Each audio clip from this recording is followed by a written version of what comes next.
এই হলো আমাদের বাংলাদেশের প্যাভিলিয়ন ওসাকা এক্সপোতে। এখন আপনাদেরকে ভিতরে ঢুকে দেখাবো ভেতরটা কেমন সাজাইছে।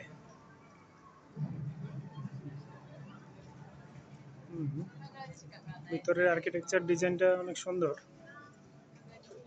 এই ডান দিক থেকে শুরু, এইখানে কিছু আমাদের জুলাই অভ্যুত্থান, স্বাধীনতা যুদ্ধ, ভাষা আন্দোলনের কিছু ছবি আছে।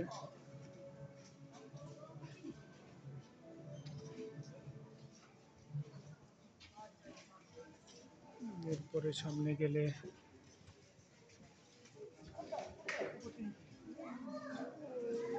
এখানে কিছু ইনোভেটিভ বাংলাদেশের ইনোভেশনগুলো আছে এখানে।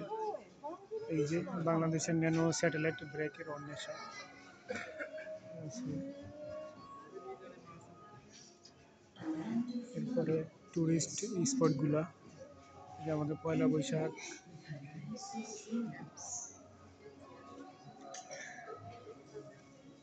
বাংলাদেশের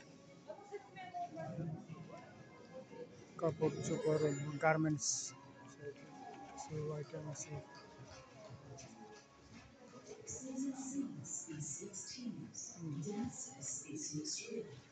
ওভারঅল সুন্দরই মনে হচ্ছে।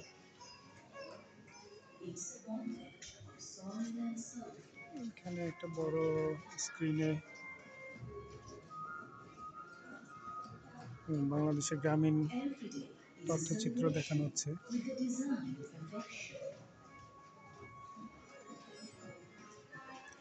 এই পাশে আসলে এখানে দেখা যায় যে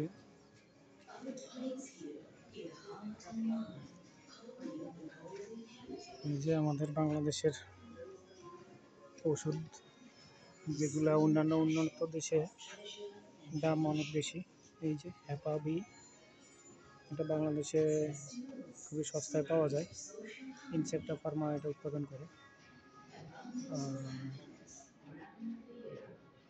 যে বাংলাদেশের উৎপাদিত কিছু কনজিউমার আইটেম।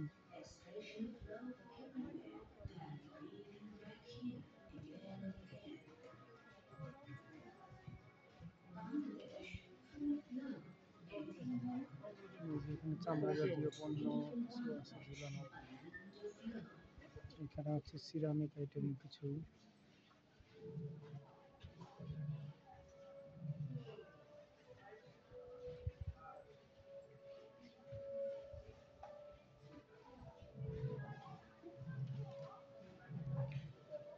শেষে হচ্ছে এখানে আরো কিছু সম্ভাবনার কথা, আর বাংলাদেশ জাপানের ফ্রেন্ডশিপ, যে রাজা বিনোদ পালের কাহিনী।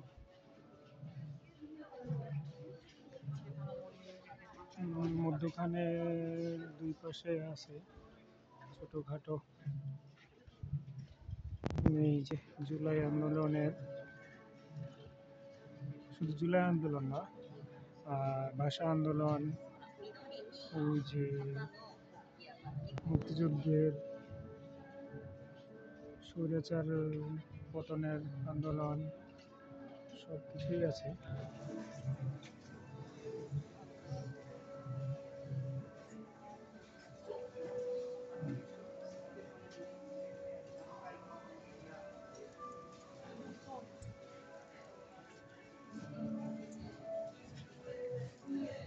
এই জায়গাটাতে একটা মসলিনের শাড়ি প্রদর্শনী করা আছে।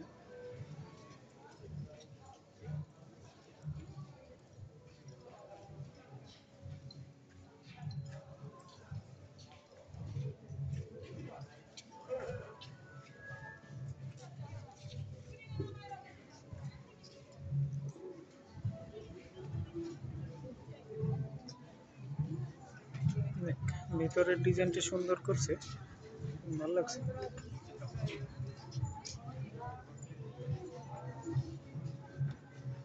Bye bye.